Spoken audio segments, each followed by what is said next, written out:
আল্লাহ আপনাদের আমাদের সবাইকে রাসূলের বর্ণিত চার পথের কোন পথে জাহান্নাম থেকে বাঁচার তৌফিক দান করুন। সবাই বলুন আমিন। বর্তমান বাংলাদেশে 40,000 কওমি মাদ্রাসা আছে। প্রায় প্রত্যেকটা কওমি মাদ্রাসার পক্ষ থেকে বছরে কমপক্ষে একটা করে ইসলামী সম্মেলন। কাজেই শুধু কওমি মাদ্রাসাগুলির পক্ষ থেকে প্রতি বছরে বাংলাদেশে 40,000 ওয়াজ মাহফিল হয়। শুধু কওমি মাদ্রাসাগুলির পক্ষ থেকে বছরে বাংলাদেশে 40,000 ওয়াজ মাহফিল হয়। শুধুমাত্র যারা আলিম না, আলিমের ছাত্র না, এদেরকে জাহান্নাম থেকে বাঁচার পথ দেখানো। মান ইয়াহদিহিল্লাহু ফালা মুদিল্লা লাহু ওয়া মান ইউদ্লিলহু ফালা হাদিয়া লাহু। ونشهد أن لا إله إلا الله وحده لا شريك له ونشهد أن سيدنا ونبينا ومولانا محمدا عبده ورسوله صلى الله تعالى عليه وعلى آله وأصحابه وبارك وسلم. أما بعد فأعوذ بالله من الشيطان الرجيم. بسم الله الرحمن الرحيم. يرفع الله الذين آمنوا والذين أوتوا العلم درجات. وقال رسول الله صلى الله عليه وسلم كن عالما أو متعلما أو مستمعا أو محبا ولا تكن خامسا فتهلك أو كما قال عليه الصلاة والسلام. हज़रत उलमाए किराम मुहतरम हाज़िरीन, এলাকার সর্বস্তরের মুসলমান ভাইয়েরা আমার, আশপাশের বাড়ি ঘরে পর্দার আড়ালে বসা আমার মা ও বোনেরা, আমি আশা করি আপনারা জানেন যে আজকের এই মোবারক সবার আয়োজন একটা মাদ্রাসার পক্ষ থেকে করা হয়েছে। মাদ্রাসার পক্ষ থেকে এই জাতীয় সভাগুলির আয়োজন কেন করা হয়, এই প্রশ্নের জবাব যে হাদিসের দ্বারা সহজে বোঝা যায়, এমন একটি হাদিস আমি আপনাদের সামনে তিলাওয়াত করেছি। হাদিসে আল্লাহর রাসূল বলেন, কুন আলিমান, তুমি আলেম হও। আগাগোড়া হাদিসের মর্মের দ্বারা, এর মর্মার্থ দ্বারায় এটা তোমার জন্য জাহান্নাম থেকে বাঁচার 1 নম্বর পথ। আলিম হওয়াটা হলো জাহান্নাম থেকে বাঁচার 1 নম্বর পথ। আলিম হওয়ার সুযোগ যাদের নাই তাদেরকে রাসূল বলেন আও মুতাআল্লিমান, তুমি আলিমের ছাত্র হও, এটা তোমার জন্য জাহান্নাম থেকে বাঁচার 2 নম্বর। মাদ্রাসায় যে সমস্ত উস্তাদরা পড়ান তারা হইলেন আলিম, জাহান্নাম থেকে বাঁচার 1 নম্বর পথে আছে। মাদ্রাসায় যে সমস্ত ছাত্ররা পড়ে তারা আলিমের ছাত্র, এরা জাহান্নাম থেকে বাঁচার 2 নম্বর পথে আছে। এবার বলেন, যারা ছাত্র না আলিম না, সারা জীবন ভর গৃহস্থী নিয়ে ব্যস্ত থাকেন, সারা জীবন ভর ব্যবসা নিয়ে, চাকরি নিয়ে, স্কুল কলেজের লেখাপড়া নিয়ে ব্যস্ত থাকেন, তারা 1 নম্বর পথে আছেন না 2 নম্বর পথে? একটা কিন্তু কই না। আলিমনা ছাত্র না সারা জীবন গৃহস্থী করে। এই তো একটু মনোযোগ দেওয়ার আমি আবার মাদ্রাসায় যারা পড়ান তারা তো আলিম, জাহান্নাম থেকে বাঁচার 1 নম্বর হতে আছে। মাদ্রাসায় যারা পড়ে এরা আলিমের ছাত্র, জাহান্নাম থেকে বাঁচার 2 নম্বর হতে আছে। যারা আলিমও না মাদ্রাসার ছাত্রও না এরা কত নম্বর হতে আছে?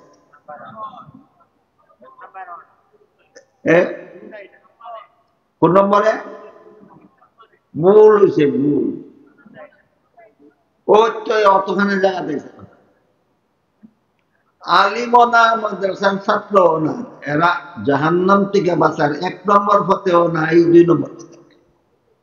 কত সোজা কথাটা আপনারা বুঝাইতে আমার একটু সময় লেগে গেল। আবার কোন রাসূল বলেন তুমি আলিম হও, এটা তোমার জন্য জাহান্নাম থেকে বাঁচার 1 নম্বর। আলেম যারা হইতে পারছে না তাদেরকে রাসূল বলেন তুমি আলিমের ছাত্র হও, এটা তোমার জন্য জাহান্নাম থেকে বাঁচার 2 নম্বর। এখন যে আলিমও না আলিমের ছাত্র না 1 নম্বর হতে আছে না 2 নম্বর হতে? এই আপনারা জানা দেশে যারা আলিমও না আলিমের ছাত্র না এরা জাহান্নাম থেকে বাঁচার 1 নম্বর হতেও না 2 নম্বর হতেও নাই। এরা করে কি তা সারা জীবন গৃহস্থী করে, সারা জীবন ব্যবসা করে, সারা জীবন চাকরি করে, অর্ধেক জীবন স্কুল কলেজের লেখাপড়া নিয়ে ব্যস্ত থাকে। এই সমস্ত মানুষ যারা আলিমও না আলিমের ছাত্র না এরা আল্লাহর বান্দা নি, নবীর উম্মত নি, মরণ আসেনি, জাহান্নাম থেকে বাঁচার দরকার আসেনি।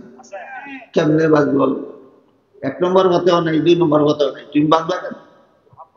আল্লাহর রাসূল বলেন আলিমের কথা মনোযোগে শোনো আর আলিমের কথা মতো জীবনযাপন করো।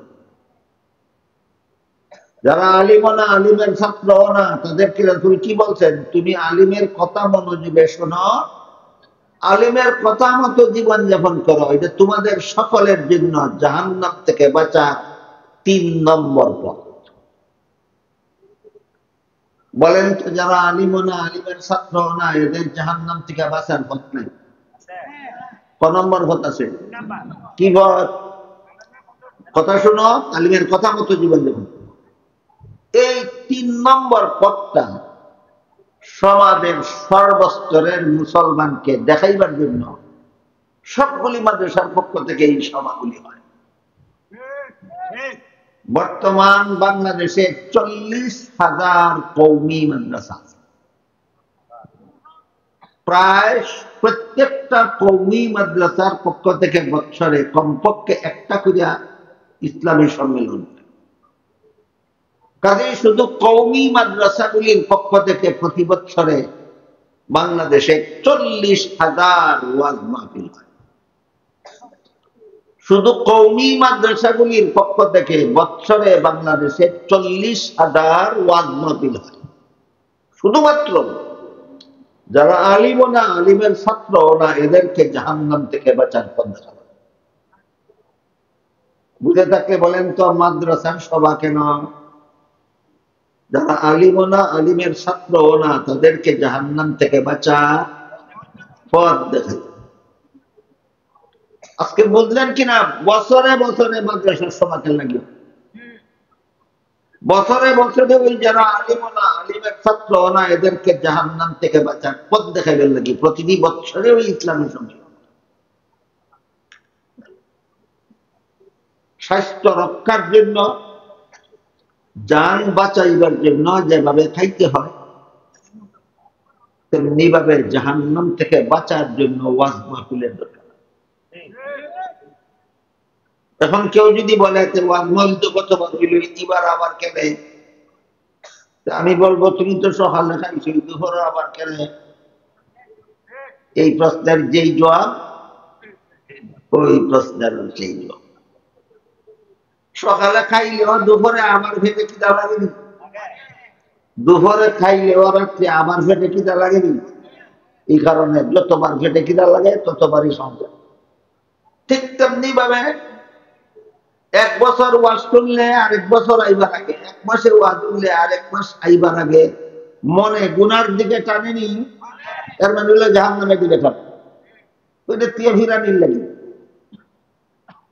ওই ওয়াজ হইনা গেছে ঘরে, 1 দিন গেল, 2 দিন গেল, 3 দিন গেল, 1 সপ্তাহ গেল, 1 মাস গেল, 6 মাস গেল, 6 মাস পরেই তার মনে আবার টানে সুদ খাইতো, মনে আবার টানে ঘুষ খাইতো, মনে আবার টানে মানুষের সম্পত্তি দূরে দখল করতো, মনে আবার টানে মানুষের এই মিশা মামলার ফেসা ফালাইয়া বাড়ির থেকে বাগিয়া তার বাড়ি দখল করতো। কাজেই যেমন ভাবে যখন ওই পেটে খিদা লাগে তখন ওই জান বাঁচাইবার জন্য খাইতে হয়, ঠিক তেমনি ভাবে যখন ওই মানুষের মনে গুনার দিকে টানে তখন ওই তাকে গুনার থেকে ফিরাইবার লাগে ওয়াজ মাহফিলের দরকার হয়। তাই রাসূল বলেন আউ মুস্তামিআন, তুমি যদি আলিমও না হও, আলিমের ছাত্রও না হও, তাহলে আলিমের কথা মনোযোগে শোনো এবং তাদের কথা মতো জীবন যাপন। আজকাল অনেক মানুষ এমন পাওয়া যায় যারা আলিমের কথা মতো হয়তো নামাজটা পড়ে, আলিমের কথা মতো রোজাটা রাখে, আলিমের কথা মতো হজটা করে, আলিমের কথা মতো উযু করে, আলিমের কথা মতো কোরআন তেলাওয়াত করে, কিন্তু সংসারের কাজ নিজের ইচ্ছা মতোই করে। নামাজ রোজাটা আলিমদের কথা মতে করলেও সংসারের কাজটা নিজের ইচ্ছা মতোই করে। সংসারের কাজ নিজের ইচ্ছা মতে করতে গিয়ে আবার জাহান্নামের পথে রওনা হয়ে। যেমন এক ব্যক্তি তার ছেলে বিয়া করে, 7 বছর হয়েছে বিয়া, আর একজনের মেয়ের সাথে তার ছেলের বিয়া। কাবিনো লেখায় 50 লক্ষ টাকা মোহর। একবার লেখায় তো দিবার পরিশোধ করবার কয়েদের দিবার লাগি না, 50 লাখ টাকা কাবিনো লেখাইছে দিবার লাগি না, নোকের লাগে লেখাইছে। হয় একটা ফ্যাশন, দিবার লাগি 50 লাখ টাকা লেখাইছে না বেটাগিরি লাগে? বেটাগিরি লাগে। এই ধরনের বেটাগিরি যারা করে, হাদিস শরীফে রাসূল করিম সাল্লাল্লাহু আলাইহি ওয়াসাল্লাম বলেন, যে ব্যক্তি এমন একটা মোহর সাব্যস্ত করে বিয়া করলো যেটা দেওয়ান লাগে, যেটা জানে ওই দিবদনের কথা, দেওয়ান লাগে, দিবার কোনো ইচ্ছাই নাই, এই ব্যক্তির জীবনে যতদিন তার বিবির সাথে মেলামেশা করবে এতটা জিনার গুনাহ তার মনে হবে না। আলিমের পরামর্শ মতো কাবিন দেখাইলে সারা জীবনের শত শত জিনার গুনাহ কামাই হইল না। তাহলে কি দেখালি নামাজ পড়তাম আলিমের কথা মতো, না ফুটবিয়াও করাইতাম আলিমের কথা মতো? হ্যাঁ, আলিমের কথা মতো নামাজ না পড়লে যেভাবে জাহান্নামে যেতে হবে, আলিমের কথা মতো ছেলে বিয়া করাইলেও জাহান্নামে যেতে। এই জন্য রাসূল বলেন, তুমি যদি আলিমও না হও, আলিমের ছাত্রও না হও, তাহলে আলিমের কথা মতো জীবন যাপন। এবার বলেন, আলিমের কথা মতো শুধু নামাজ রোজা না, জীবনের সব কাজ? জীবনের সব কাজ। একদিকে মোহর লেখাইলো, কাবিনও দেয় না সারা জীবনে, এই আবার জাহান্নামের পথে রওনা হইল। অপরদিকে বউয়ের মোহরটা তো বাকি রেখে দিল, কোনোদিন পরিশোধ করবে না, কিন্তু জামাইয়ে বিয়া রাখদের আগে মোটর সাইকেলটা আদায় করে, মোটর সাইকেল আগে পরিশোধ করলে পরে বিয়ার কাবিন লেখা হয়। আছে নি তখন? এটা কিতাব লইছ তুমি, মোটর সাইকেলটা চালিয়েছ, যে বেটা তোমার শ্বশুর হইব, ওই বেটার কাছে মোটর সাইকেল উদ্ধার করছ, এটা তোমার পাওনা আছে? পাওনা আছে না? চাইয়া লইছ? পাওনা না থাকলে চাইলে এইটারে ভাই ভিক্ষা, পাওনা না থাকলে এর হলো নিশায় ভিক্ষা। বাজার ফতের কিনারো বইয়া ফকিরে বাঙ্গা তালা মাটি লইয়া বইয়া ভিক্ষা করে, এর কোনো মানিজ্যত যায় না। কিন্তু যে বেটা ওর বাড়ি গিয়া ভিক্ষা করে, এই অপমান্যার মানিজ্যত রাখবো কাটা, এ কই গিয়া ভিক্ষা করছে? বলেন, শ্বশুর বাড়ির থেকে যৌতুক লইয়া যে বিয়া করছে, ভিক্ষা করতে বাজারও গেছে না ওর বাড়ির গেছে? আরে বেহায় আর বেহায়, তোর মতো বেলা দুনিয়াতে তুই বাজারে গেবে ভিক্ষা করতে, ওর বাড়ি বিয়া করলে করলাম, ওর বাড়ির ভিক্ষা করলে করলাম। আসেনি আপনারা সমাজ, ওর বাড়ির ভিক্ষা করিয়া হালাল না হারাম? ওই আবার কইলাম আলিমের কথা ছাড়া বিয়া কইরা জাহান্নামের কথা গেল। কথা বুঝছেন নি? দেখুন, কাবিল লাগাইবার সময় একবার আলিমের কথা ছাড়া কাবিল লাগাইয়া জাহান্নামের মধ্যে গেল। শ্বশুর বাড়ির থেকে যৌতুক লইয়া আবার আলিমের কথা ছাড়া বিয়া করতে গিয়া আবার জাহান্নামের পথে গেল। এই কারণে মুসলমানের জীবনে এমন কোন কাজ নাই যা মন গড়া মতে করলে জাহান্নাম থেকে বাঁচা যায়। মুসলমানের জীবনে যত কাজ আছে সকল কাজ আলিমদের কথা মতো করতে হবে। এরপরে দেখেন, আমরা রাত্রে ঘুমাই, এটা একটা সংসারের কাজ, নামাজ রোজা না, ইবাদত বন্দেগী না, ঘুমাইয়া তখন। কিন্তু এশার নামাজ না হইলে যদি ঘুমাইয়া থাকে, এই ঘুম তারে জাহান্নামে নিয়ে যাবে, কোন সন্দেহ না। এক রাত্রে এশার নামাজ না হইলে ঘুমাইলে এক রাতের ঘুমই জাহান্নামে যাওয়ার জন্য যথেষ্ট। বলেন বাংলাদেশে এমন মুসলমান আসেনি যারা এশার নামাজ না হইলে প্রতিদিনই ঘুমায়? কজনই বাসাত করা 2-4 জন না 60-70 জন, 80 জন, শতকরা 80 জন মুসলমান বাংলাদেশ প্রত্যেক দিনই এশার নামাজ না পড়ে ঘুমায়। বলেন আলিমদের কথা মতো না নিজের ইচ্ছা মতো? কোন সন্দেহ নাই তোমার ঘুম তোমাকে জাহান্নামে না নিয়ে যাবে না। এমনই রাসূল কইছেন, তুমি যদি আলিমও না হও, আলিমের ছাত্রও না হতে আলিমদের কথা মতো জীবনযাপন করো, এমন আলিমের কথা ছাড়া যে কোনো একটা পদক্ষেপ নিলেই দেয় তোমার জাহান্নামে না নিয়ে যাবে। বুঝে থাকতে বলেন, ছেলে বিয়া করাইব কার কথা মতো? মেয়ে বিয়া দিব কার কথা মতো? রাত্রে ঘুমাইব কার কথা মতো? আলেমদের কথা মতো। আলেমদের কথা মতো ঘুমাইলে কি উপকারটা হবে বলে শুনেন। হাদিস শরীফে রাসূল করিম সাল্লাল্লাহু আলাইহি ওয়াসাল্লাম বলেন, কেউ যদি এশার নামাজ জামাতের সাথে পড়ে ঘুমায়, অর্ধেক রাতের ঘুম তার ইবাদতে লেখা হবে। আবার ঘুম থেকে জাগার পরে যদি ফজরের নামাজটাও জামাতের সাথে পড়ে, বাকি অর্ধেক রাতের ঘুম তার ইবাদতে লেখা হবে। কাজে আল্লাহর রাসূল বলেন, যে ব্যক্তি এশার নামাজ জামাতে পড়ে ঘুমাইল, ঘুম থেকে উঠে ফজরের নামাজটাও জামাতের সাথে পড়লো, এই লোকটা এশার থেকে ফজর পর্যন্ত সারা রাত যত ঘুম ঘুমাইল, সারা রাতের ঘুম তার ইবাদতে লেখা হয়ে গেল। তাহলে আলেমদের কথা ছাড়া মন গড়া মতে ঘুমাইলে এক রাতের ঘুম জাহান্নামে নিয়ে যায়, আলেমদের কথা মতো ঘুমাইলে সারা রাতের ঘুম ইবাদত হইয়া যায়। বুঝছেন? পরিষ্কার করিয়া বুঝে থাকে বলেন, আলিমের কথা ছাড়া মন গড়া মতো ঘুমাইলে এক রাতের ঘুমে কইলিয়া যায়, জাহান্নামে লিয়ে যায়। আর আলিমের কথা মতো ঘুমাইলে এক রাতে সারা রাতের ঘুম ইবাদত হইয়া যায়। আলিমের কথা মতো ঘুমাইলে সারা রাতের ঘুম কি হইয়া যায়? ইবাদত হইয়া যায়। এই জন্য রাসূল বলেন, আও মুস্তামিআন। সামনে রমজান মাস আইতেছে, নিজের ইচ্ছা মতোই রেখে লাই রোজাটা, কিচ্ছু কই নইলে হা নাইলে না, একটা কই না কেন? নিজের ইচ্ছা মতো রোজা রাখবেন, এই রোজা আপনাকে জাহান্নাম থেকে বাঁচাইতে পারবে।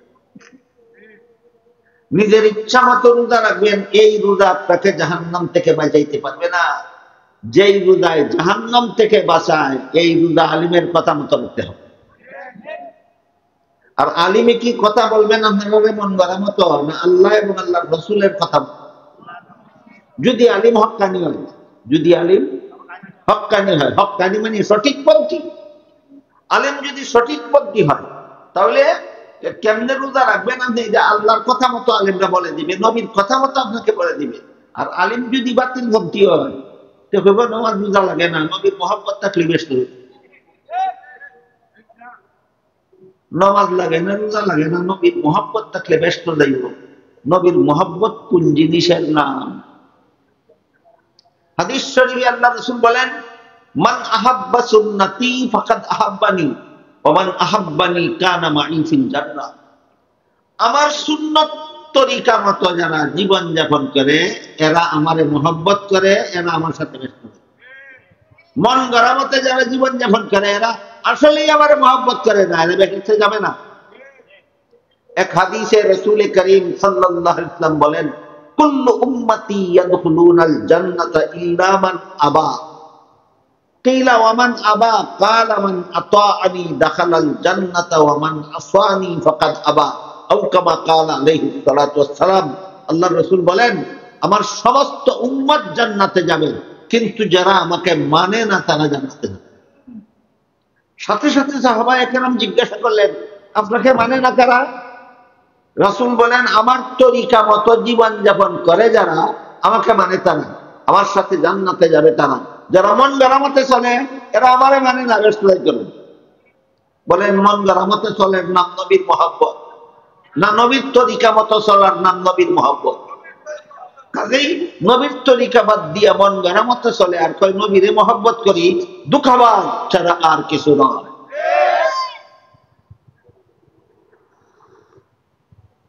কাজেই এই যে রমজান মাস আইতেছে, রমজান মাসে আপনারা যদি নিজেদের ইচ্ছা মতো রোজা রাখেন, এই রোজা জাহান্নাম থেকে বাঁচাইতে পারবে না। কয়েকটা মিনিট ধৈর্য ধরে শুনেন, আমি বুঝাই দেব কিভাবে জাহান্নাম থেকে বাঁচাইতে পারবে। এই রমজান মাসের রোজাটা যদি আপনারা হক্কানি আলেমদের কথা মতো রাখেন, আল্লাহর রাসূল বলেন জীবনের সব গুনাহ রোজার দ্বারা মাফ হয়। আমি আগে আপনাদের কাছে জানতে চাই, রোজায় যেন আপনাদের কোনো গুনাহ মাফ না হয় এমন রোজা রাখতে চান, না যে রোজায় সব গুনাহ মাফ হয় তেমন রোজা? যে রোজায় সব গুনাহ মাফ হয় এই রোজা নিজেদের ইচ্ছা মতো রাখলে হবে, না আলিমদের কথা মতো রাখতে হবে? তাহলে আলেমদের কথা মতো কোন রোজাটা, যেই রোজায় জীবনের সব গুনাহ মাফ হয়? আল্লাহ পাক রব্বুল আলামিন পবিত্র কোরআনে বলেন, কুতিবা আলাইকুমুস সিয়াম কামা কুতিবা আলাল লাযিনা মিন ক্বাবলিকুম লাআল্লাকুম তাত্তাকুন। হে মুমিন মুসলমানেরা, রমজান মাসে রোজা রাখা তোমাদের জন্য ফরজ করা হইল, যেন তোমরা এই রোজার দ্বারা গুনাহ মুক্ত হইতে পারো। কি কইছেন আল্লাহ? যেন তোমরা রোজার দ্বারা গুনাহ মুক্ত হইতে পারো। রোজার দ্বারা গুনাহ মুক্ত হওয়ার ব্যবস্থাটা কি? ব্যবস্থাটা হইল, যেই ব্যক্তি সারাদিন আল্লাহর হুকুম পালনের জন্য, ঘরে হালাল খানা আছে কিন্তু আল্লাহর হুকুম পালনের জন্য সারাদিন খায়, যার ঘরে হালাল বিবি আছে আল্লাহর হুকুম পালনের জন্য সারাদিন তার কাছে যায় না, তার জন্য সকল রকম হারাম কাজ ছাইরা দেওয়া সহজ হইয়া যায়। হালালটা যে ছাড়তে পারে, হারামটা ছাড়া আরো সহজ। কাজেই রোজার দুইটা জিনিস, একটা হইল রোজার দেহ আর একটা হইল রোজার প্রাণ। রোজার দুইটা জিনিস আছে, একটা রোজার দেহ আর একটা রোজার প্রাণ। রোজার দেহ হইল সারাদিন না খাইয়া থাকা, সারাদিন স্বামী স্ত্রী একত্র না হইয়া থাকা, যে রোজার দেহ। রোজার প্রাণ হইল আমি যদি হালাল খানা না খাইয়া থাকতে পারলাম, আমি যদি হালাল বিবির কাছে না গিয়া থাকতে পারলাম, তাহলে বাকি সারা বছর হারাম কাজ না করিয়া থাকতে পারবো না কেন? এই শিক্ষাটা গ্রহণ করা, এটা রোজার প্রাণ। এই শিক্ষা গ্রহণ করা না রোজার প্রাণ। রোজার দেহের দ্বারা কি হয় আর রোজার প্রাণের দ্বারা কি হয়? সারাদিন না খাইয়া থাকার নাম হইল রোজার দেহ, রোজার শরীর। এটার দ্বারা কি হয়? শুধু রোজা না রাখার গুনাহ থেকে বাঁচা যায়, কিন্তু এই রোজায় আর কোনো গুনাহ মাফ করাইতে পারে না। ভালো করে বুঝেন, সারাদিন না খাইয়া যে রোজা রাখলাম, এটা হইল রোজার দেহ, রোজার শরীর। এই রোজায় কি হয়? শুধু রোজা না রাখার গুনাহ থেকে বাঁচা যায়, কিন্তু এই রোজায় অন্য গুনাহ মাফ করাইতে পারে না। আরেকটা হইল রোজার প্রাণ। রোজার প্রাণ কি? আমি যদি হালাল খানা না খাইয়া থাকতে পারলাম, হারাম কাজ ছাড়িয়ে দিতে পারবো না কেন? এই শিক্ষা যারা রোজা রমজান মাসের ভিতরে গ্রহণ করে, এদের রোজায় তাদের সারা জীবনের সব গুনাহ মাফ করায় দেয়। এই জন্য হাদিস শরীফে রাসূল করিম সাল্লাল্লাহু আলাইহি ওয়াসাল্লাম বলেন, ইন্নাল্লাহা ফারাদা সিয়াম রমাদান আলাইকুম ওয়া সানানতু লাকুম কিয়ামাহু ফামান সামাহু ওয়া কামাহু ঈমানান ওয়া ইহতিসাবান খারাজা মিন যুনুবিহি কায়াউমিন ওয়ালাদাতু উম্মুহু আও কামা ক্বালা আলাইহিস সালাতু ওয়াস সালাম। রাসূল বলেন, রমজান মাসের দিনের বেলায় রোজা রাখা আল্লাহ তোমাদের জন্য ফরজ করেছেন, রাতের বেলা তারাবিহের নামাজ পড়া আমি রাসূল তোমাদের জন্য সুন্নাত করেছি। কাজেই যেই ব্যক্তি রমজান মাসের দিনের বেলায় রোজাটা রাখবে, আল্লাহ যেভাবে বলছেন সেইভাবে। আল্লাহ কিভাবে বলছেন?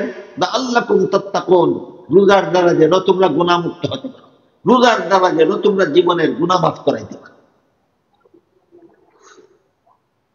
এইভাবে যারা রোজা রাখবে, রাতের বেলায় তারাবিহের নামাজ পড়বে, আল্লাহ রাসূল বলেন এদের রোজা এবং তারাবির নামাজের দ্বারা আল্লাহ তাদের সারা জীবনের সমস্ত গুনাহ এমন ভাবে মাফ করে দেন যেভাবে নতুন একটা সন্তান বেগুনাহ অবস্থায় জন্মগ্রহণ। এই কারণে হাদিস শরীফে উল্লেখ আছে, আল্লাহ রাসূল বলেন সারা বছর, সারাটা মাস, রমজান মাসের সারাটা মাসের রোজা ঠিক মতো রাখিয়া তারাবির নামাজটা ঠিক মতো পড়িয়া ঈদের দিন সকালে যারা ঈদের নামাজের জন্য ঈদগার মাঠে যায়, এদের ব্যাপারে আল্লাহ ফিরিস্তাদের জিজ্ঞাসা করেন, ও ফিরিস্তারা, এরা আজকে ঈদগার মাঠে আসলো কেন? আল্লাহর জানা নাই। জিজ্ঞাসা করেন কেন? জানবার লাগে না। জিজ্ঞাসা করেন, আল্লাহ বান্দাদের গুনাহ মাফের একটা ঘোষণা দিবেন ঈদগার মাঠ।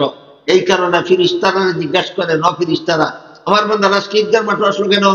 ফিরিস্তারা বলেন, আল্লাহ তুমি এক মাসের একটা ডিউটি দিছিলা, রমজান মাস হয়ে গেলে ডিউটিটা পালন করে ঈদগার মাঠে বেতন নিতে হয়েছে। আল্লাহ ফিরিস্তারা জিজ্ঞাসা করেন, তোমরা বলে তো এদেরকে কি বেতন দেওয়া যায়? ফিরিস্তারা বলে, আমরা তো মনে করি যারা ডিউটিটা ঠিক মতো পালন করিয়াছে, অর্থাৎ শুধু রোজার দেহ রক্ষা করিয়াছে প্রাণ বিসর্জন দিয়া, না দেহ মনে মিলাইয়া। দেহ, রোজার দেহ হইল না খাইয়া থাকা, আর রোজার আত্মা হইল গুনাহ ছেড়ে দেওয়া। রোজার দেহ হইল সারাদিন না খাইয়া থাকা, আর রোজার আত্মা হইল সব গুনার বদ ছাইড়া দেওয়া। বলি বলেন, রোজার দেহ কোনটা? সারাদিন না খাইয়া থাকা। রোজার আত্মা কোনটা? সব রকমের গুনার অভ্যাস ছেড়ে দেওয়া। এরা ঠিক মতো রোজা রাখছে। তাই ফিরিস্তারা বলেন, আল্লাহ আমরা তো মনে করি ঠিক মতো যারা ডিউটিটা পালন করিয়াছে এদের বেতনটাও পুরাপুরি দেওয়া দরকার। আল্লাহ তখন বলেন, ফিরিস্তারা তোমরা সাক্ষী দেখো, আমি আমার এই সমস্ত বান্দা যারা ঠিক মতো রোজার হুকুমটা পালন করিয়াছে এদের সারা জীবনের সমস্ত গুনাহ মাফ করে দিলাম। কথা বুঝে থাকলে বলেন, আমার ইচ্ছা মতো রোজা রাখলে এই জীবনের সব গুনাহ মাফ হয় না? দেহ প্রাণ সহ, রোজার দেহ হইল না খাইয়া থাকা, রোজার প্রাণ হইল সব গুনাহ তওবা করে ছেড়ে দেওয়া। আলেমদের পরামর্শ মতো রোজা রাখলে শুধু রোজার দেহ পাওয়া যাবে না, রোজার প্রাণও পাওয়া যাবে না। তখন এই রোজার দ্বারাই হাদিস শরীফে আল্লাহ রাসূল বলেন আপনার সারা জীবনের সমস্ত গুনাহ আল্লাহ মাফ করে দিবেন। এই কারণেই একদম আরেক হাদিসে আল্লাহ রাসূল বলছেন, তিন দল মানুষের জন্য জিবরিল ফেরেশতা বদদুয়া করে বলছেন তুমি অপমানিত হও। কত দল মানুষের জন্য? তিন দল মানুষের জন্য জিবরিল ফেরেশতা বদদুয়া করছেন, বলছেন তুমি অপদস্থ হও, তুমি বেইজ্জত হও। রাসূল বলেন আমি আমিন কইছি। জিবরিলে বদদুয়া করছেন, রাসূলে আমিন কইছেন। তিন দলের এক দল হইল যারা নিজের মা বাবাকে দুনিয়ার জীবনে পাইয়াও মা বাবার মন খুশি করিয়া জান্নাতি হইতে পারল, মা বাবার মন খুশি রাখতে পারলো না, মা বাবার খেদমত করিয়া তার আত্মাটারে তুষ্ট করতে পারলো না। যার মা বাবা তার উপরে অসন্তুষ্ট, যার মা বাবা তার উপরে নারায়ণ, এ জান্নাতে যাবে না, জাহান্নামের শাস্তি ভোগ করতে হবে। কাজেই রাসূল বলেন, যেই ব্যক্তি মা বাবারে পাইয়াও তার মন খুশি করে জান্নাত অর্জন করতে পারলো না, তার জন্য জিবরিল ফেরেশতা বদদুয়া করছেন, আমি রাসূল আমিন কইছি। আর একদল হইল যারা আমার নাম শুনে দুরূদ শরীফ পড়ল না। নবীর নাম শোনা মাত্রই দুরূদ শরীফ পড়া ওয়াজিব। কাদের জন্য? যারা অবসর থাকে তাদের জন্য। আর যারা ওয়াজ শুনতে বসে এরা বসার পর থেকে উঠার আগ পর্যন্ত একবার দুরূদ শরীফ পড়া ওয়াজিব। বুঝে থাকলে বলেন, ওয়াজ বইলে কতবার দুরূদ শরীফ পড়া ওয়াজিব? একবার। আর অবসর থাকলে যতবার নবীর নাম শুনবে ততবারই দুরূদ শরীফ পড়া ওয়াজিব।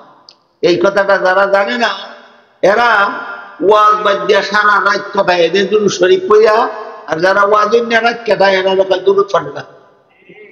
এই তুই গুড়ার ডিম ছিল চিনে দুরূদ শরীফ কোন সময় ভরণ আর কোন সময় ভরণ নিষেধ। কথা বলছেন না বুঝছেন? আপনারা যারা ওয়াজ শোনেন বারে বারে দুরূদ শরীফ পড়েন না? আপনারা দুরূদ শরীফ পড়েন না, না নবীর তরিকা মতো পড়েন? আচ্ছা, একবার যদি নামাজের নিয়ত করিয়া সুবহানাকা পড়ার আগে একবার দুরূদ শরীফ পড়ে, আলহামদুলিল্লাহ সূরা পড়ার আগে একবার দুরূদ শরীফ পড়ে, আলাম তারা সূরা পড়ার আগে একবার দুরূদ শরীফ পড়ে, রুকুত যাইবার আগে একবার দুরূদ শরীফ পড়ে, সিজদাত যাইবার আগে একবার দুরূদ শরীফ পড়ে, আত্তাহিয়াত পড়ার পরে আরেকবার দুরূদ শরীফ পড়ে, তারপরে সালাম ফিরায়। আর যারা শুধু কখন শেষে একবার দুরূদ শরীফ পড়ে সালাম ফিরায়, এরা যদি এক হয়, এরা দুরূদ শরীফ পড়ে না। এটা কি তখন বেতন না? এরা দুরূদ শরীফ পড়ে না, না নবীর তরিকা মতে পারে। আর তুই যে নামাজের ভিতরে অতবার দুরূদ শরীফ পড়ছস, সবগুলি দুরূদ তোর মন গড়া দুরূদ, একটাও নবীর তরিকার দুরূদ নয়। ঠিক তেমনি ভাবে ওয়াজ মাহফিলে যারা একবার দুরূদ শরীফ পড়ে, এরা নবীর তরিকা মতো দুরূদ শরীফ পড়ে। আর যারা ওয়াজ বাদ দিয়ে ফালাইয়া সারা রাত খালি দুরূদ শরীফ পড়ে কাটায়, এরা নবীর তরিকা মতো দুরূদ পড়ে না, মন গড়া মতো দুরূদ শরীফ পড়ে।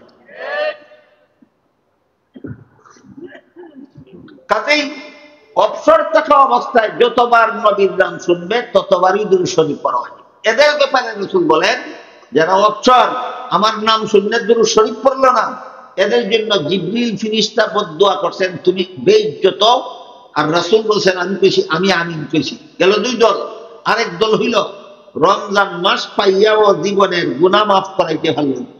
রাসূল বলেন, জিবরিল ফেরেশতা বদদুয়া করছেন, তুমি অপদস্থ হও, আমি রাসূল আমিন কইছি। রমজান মাস পাইয়া জীবনের গুনাহ মাফ করানোর ব্যবস্থা হইল সারাদিন না খাইয়া থাকা। দেখি আপনারা কতক্ষণ বুঝাইতে পারলেন? শুধু সারাদিন না খাইয়া থাকলে ওই রমজান মাস হইয়া জীবনের গুনাহ মাফি জায়গা না। আমি যদি হালাল খানা না খাইয়া থাকতাম করি, হারাম খান সারতাম ধরতাম না কেন? এই শিক্ষা গ্রহণ করলে জীবনের গুনাহ মাফ হয়। এই জন্য বলছি, সারাদিন না খাইয়া থাকা হইল রোজার শরীর, আর হারাম কাজ তওবা কইরা ছাইরা দেওয়া হইল রোজার প্রাণ। দেহ প্রাণের সমন্বয়ে যারা রোজা রাখবে, আল্লাহ রাসূল বলেন, এদের জীবনের গুনাহ রোজার কারণে আল্লাহ মাফ করে দিবে।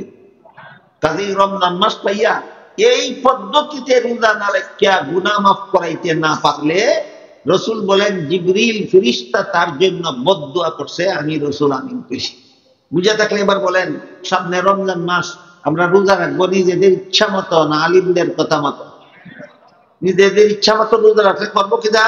নিজেদের ইচ্ছা মতো রোজা রাখলে সারাদিন না খাইয়া থাকবো, সারাদিন বিবির কাছে যাইতো না। কিন্তু চুরি, ডাকাতি, বদমাশি, সুদখুরি, ঘুষখুরি, মদখুরি, গাঞ্জাখুরি, মিথ্যা কথা হওয়া, মিথ্যা মামলা করা, মিথ্যা সাক্ষী দেওয়া, এর ফলে যত রকমের দুর্নীতি, যত রকমের জালিয়াতি, মানুষের সম্পদ জুড়ে দখল করা, মানুষের অন্যায়ভাবে জুলুম অত্যাচার করা, সবগুলি করবে, আবার সারাদিন না খাইয়া থাকবে। এমন রোজার দ্বারা জীবনের গুনাহ মাফ হয় না। বুঝে থাকলে বলেন, নিজের ইচ্ছা মতো রোজা রাখলে জীবনের গুনাহ মাফ হয় না, আলিমদের কথা মতো। এই জন্য রাসূল বলেন, তুমি যদি আলিম না হও, আলিমের ছাত্রও না হও, জীবনের সকল কাজ আলিমের কথা মতো করো, যে তোমার জন্য জাহান্নাম থেকে বাঁচার ৩ নম্বর পথ। এরপরে রাসূল বলেন, আলিমের কথা শোনারও যদি সুযোগ না হয়, আলিমদের অন্তর দিয়ে মুহাব্বত, এটা তোমার জন্য জাহান্নাম থেকে বাঁচার ৪ নম্বর পথ। আল্লাহ রাসূল হুকুম দিয়েছেন, যারা আলিম না তাদের সবাইকে আলিমরে মুহাব্বত করো। আলিমরে মুহাব্বত করা জাহান্নাম থেকে বাঁচার পথ, আলিমকে মুহাব্বত করা জাহান্নাম থেকে বাঁচার পথ। এরপরে রাসূল বলেন, অবস্থা যদি এমন হয় কোনো মানুষের যে সে আলিমও না, আলিমের ছাত্রও না, আলিমের কথা শোনারও সুযোগ পাইছে না, আর আলিমরে মুহাব্বত করে না, আল্লাহ রাসূল বলেন, তোমার জাহান্নাম থেকে বাঁচার কোনো পথ নাই। তোমার জাহান্নাম থেকে বাঁচার কোনো পথ নাই। তাইলে উম্মতের জন্য আল্লাহর রাসূল জাহান্নাম থেকে বাঁচার সর্বমোট ৪টা পথ বাতাইছেন। ১ নম্বর পথ হইল নিজে আলিম হওয়া, না পারলে ২ নম্বর পথ হইল আলিমের ছাত্র হওয়া, তাও সুযোগ না পাইলে ৩ নম্বর পথ হইল জীবনের কাজগুলি নিজেদের ইচ্ছা মতো করা, না আলিমদের কথা মতো। এই সুযোগ না পাইলে ৪ নম্বর পথ হইল আলিমকে ঘৃণা করা না মহব্বত করা, আলিমকে মহব্বত করা। আল্লাহ আপনাদের আমাদের সবাইকে রাসূলের বর্ণিত ৪ পথের কোন পথে জাহান্নাম থেকে বাঁচার তৌফিক দান করুন। সবাই বলুন আমিন। সুবহান রাব্বিকা রাব্বিল ইজ্জাতি আম্মা ইয়াসিফুন ওয়া সালামুন আলাল মুরসালিন ওয়ালহামদুলিল্লাহি রাব্বিল আলামিন।